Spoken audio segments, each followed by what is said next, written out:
रामपुर मथुरा थाना क्षेत्र में पालापुर गांव में हुई हत्या की वारदात का पुलिस ने किया राजफाश।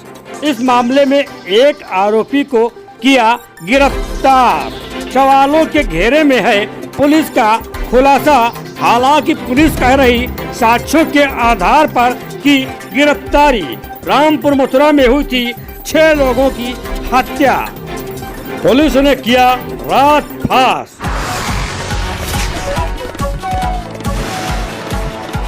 रामपुर मथुरा थाना क्षेत्र के पालापुर गांव में हुई 6 लोगों की हत्या के मामले का पुलिस ने राजफाश कर दिया है। यहाँ बता दें कि पालापुर गांव में अनुराग सिंह समेत 6 लोगों की हत्या हुई थी। इसमें अनुराग सिंह, उनकी पत्नी, उनकी मां और उनके बच्चे शामिल हैं। पुलिस ने इस मामले में अनुराग सिंह के सगे भाई अजीत सिंह को गिरफ्तार किया है। पुलिस का कहना है कि अजीत सिंह ने ही संपत्ति और रुपयों के विवाद के चलते अनुराग सिंह व उनके परिवार के सदस्यों की हत्या की है। हालांकि एक व्यक्ति द्वारा 6 लोगों की हत्या को लेकर के आम आदमी विश्वास नहीं कर रहा है। आम आदमी के गले से यह बात नीचे नहीं उतर रही है। लोगों का कहना है कि आखिर एक व्यक्ति कैसे 6 लोगों की जान ले सकता है। वह भी भाई अपने भाई और अपने परिवार का कैसे दुश्मन बन सकता है। कैसे एक व्यक्ति अपनी मां, अपने भाई, अपने भतीजे, अपने भाभी की हत्या कर सकता है। हालांकि पुलिस का यह कहना है कि अजीत सिंह ने ही अनुराग सिंह और उनके परिवार की हत्या की है। इस संबंध में पुलिस लाइन में आईजी तरुण गाबा ने प्रेस वार्ता की और गिरफ्तार हुए अजीत सिंह को न्यायालय भेजने की बात कही। तरुण गाबा का कहना है कि अजीत सिंह ने ही 24 लाख रुपए और संपत्ति को लेकर के अनुराग सिंह की मां, उनकी पत्नी और उनके बच्चों को मार डाला है। पुलिस ने इस मामले में अवैध तमंचा, हथौड़ा आदि बरामद किया है। अब देखना यह है कि लोग कितना विश्वास करते हैं। आइए देखते हैं इस संबंध में आईजी तरुण गाबा का क्या कहना है। देखिए, दिनांक 10/11 की रात्रि में ये थाना रामपुर मथुरा क्षेत्र में एक बहुत ही जघन्य आपराधिक घटना घटित हुई थी, जिसमें एक ही परिवार के 6 लोगों की हत्या कर दी गई थी। घटना के तत्काल बाद जो मृतक अनुराग के सगे भाई ने अपने आप को एक चश्मदीद गवाह की तरह प्रस्तुत किया और बताया कि उसके सामने ये घटना कारित हुई है और जिसमें परिवार के अन्य लोगों को मारकर अनुराग ने खुद आत्महत्या कर ली है। इसके बाद सायंकाल में ही पोस्टमार्टम के बाद जो तथ्य सामने आए, उससे ये बात स्पष्ट हो गई कि ये एक हत्या का मामला था जिसमें 6 लोगों की हत्या की गई थी। उसके बाद पुलिस ने इसको इन्वेस्टिगेट किया है। विभिन्न पहलुओं को अपनी जांच में सम्मिलित करते हुए साक्ष्य एकत्रित किए हैं और जो तथ्य साक्ष्यों के आधार पर सामने आए हैं, उससे मृतक के भाई द्वारा ही ये घटना कारित करना स्पष्ट हुआ है। क्या वजह है? क्या वजह है?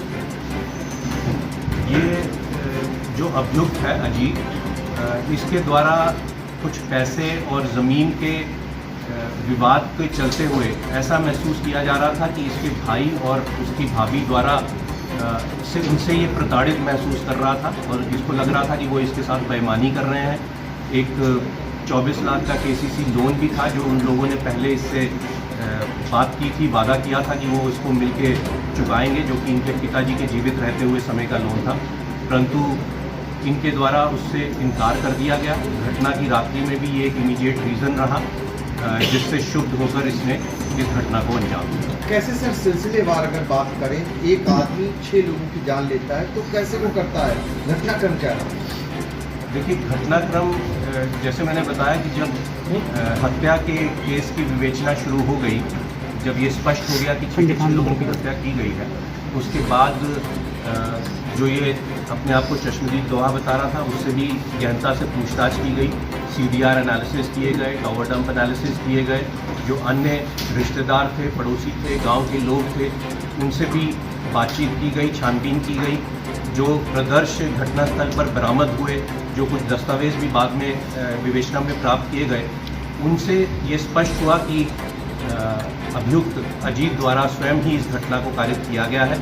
जहाँ तक घटनाक्रम का बात है तो इसने सिलसिलेवार फर्स्ट फ्लोर से शुरू करके पहले अपनी भाभी को इस घटना का अंजाम बनाया, उसके बाद नीचे ग्राउंड फ्लोर पे आके इसकी माँ, जिनको जानकारी हो गई थी उन पे वार किया, अपने भाई पे वार किया और फिर एक एक करके बाकी बच्चों को भी इसने इस घटना का अंजाम बनाया। जो विस्तृत इसके बयान हैं उनकी हमने सत्यापन अन्य जो साक्ष्य हैं उनके आधार पे करा लिए हैं और तदनुसार हम आगे विधिक कार्रवाई करें। सर, ये सबको मारने के लिए पहले से प्लान अपना एक दिन बना लिया था या फिर कोई साक्ष्य न बचे इसलिए मार दिया सब कुछ? देखिए, ये पूर्व में ही अपने भाई और खासकर अपनी भाभी से प्रताड़ित महसूस कर रहा था। इसको लगता था कि भाभी भी है जो वो भाई को सही निर्णय नहीं लेने दे रही और इसके खिलाफ वो लोग जा रहे हैं। तो इसका जो अब तक विवेचना हुई है इससे ऐसा लग रहा है कि ये अपने भाई और भाभी को इस घटना का अंजाम बनाना चाहता था, परंतु बाकी लोग जो कि घटना के बारे में जान गए तो इस कारण से उसको उनके खिलाफ भी इसलिए ये घटना कार्य। सर, ये माँ को किस चीज़ से मारा है? देखिए, ये विवेचना के बिंदु हैं, साक्ष्य हैं, उनको अलग से विधिक रूप से औचित्यपूर्ण नहीं होगा कि उसको एक एक चीज़ को यहाँ पे साक्ष्य को प्रस्तुत किया जाए, परंतु हमारे पास पर्याप्त साक्ष्य आ गया है जिसको हम न्यायालय में प्रस्तुत कर रहे हैं। इसकी पत्नी की क्या भूमिका रही इसमें? क्या कुछ ऐसी भूमिका मिली?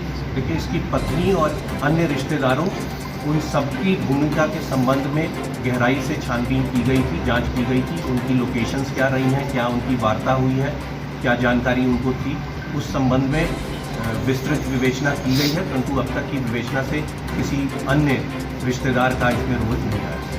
इस घटना में सर कितने लोग और लोग शामिल हैं? एक ही के द्वारा घटना की गई कि और लोग भी इसमें शामिल हैं?